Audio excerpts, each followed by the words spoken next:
एक हरे भरे गांव में रोहन नाम का एक चंचल और होशियार लड़का रहता था। उसकी तेज याददाश्त और समझदारी के चर्चे पूरे स्कूल और मोहल्ले में थे। लेकिन उसके अंदर एक बड़ी कमी थी। वह मेहनत और अनुशासन से जी चुराता था। वह अपना समय पढ़ाई में लगाने के बजाय टीवी देखने, वीडियो गेम खेलने और दोस्तों से गप्पे मारने में बर्बाद करता। जब भी उसके माता पिता उसे समझाते, रोहन, सिर्फ होशियार होने से कुछ नहीं होता, मेहनत और अनुशासन भी जरूरी है, वह हंसकर कहता, अभी बहुत समय है, बाद में कर लूंगा। अचानक आई बड़ी मुसीबत एक दिन। स्कूल में परीक्षा के नतीजे आए। रोहन को पूरा भरोसा था कि वह टॉप करेगा, लेकिन जब उसने अपना रिपोर्ट कार्ड देखा तो उसकी आंखें फटी की फटी रह गई। वह 2 विषयों में फेल हो गया था।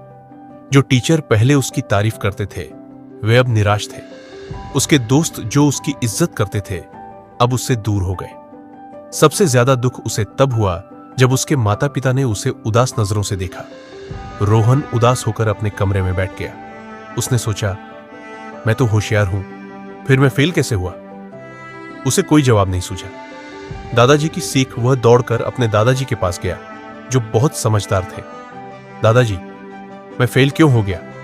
रोहन ने दुखी होकर पूछा।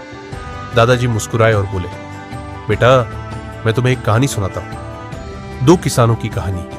बहुत समय पहले एक गांव में 2 किसान रहते थे, रामेश और सुरेश। दोनों के पास एक जैसी जमीन थी, एक जैसा मौसम था और उनके पास खेती के सारे साधन भी थे। लेकिन दोनों की आदतें अलग थी। रामेश मेहनती था।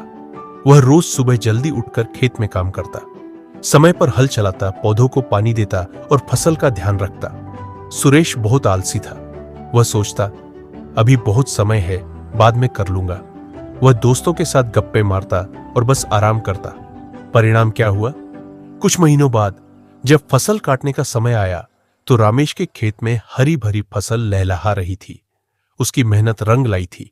लेकिन जब सुरेश अपने खेत पर गया तो वहां सिर्फ सूखे हुए पौधे और जंगली घास उग रही थी।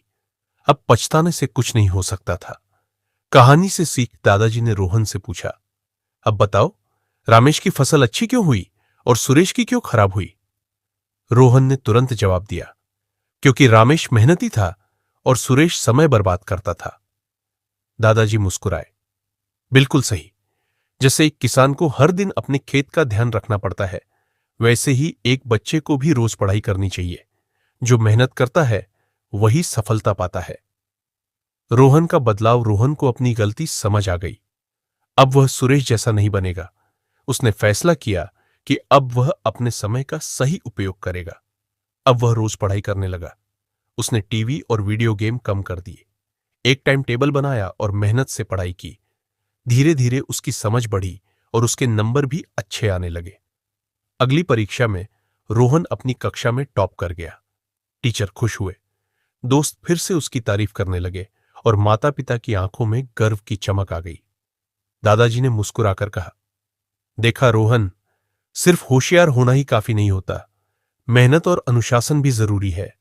जो सही समय पर मेहनत करता है वही सफल होता है।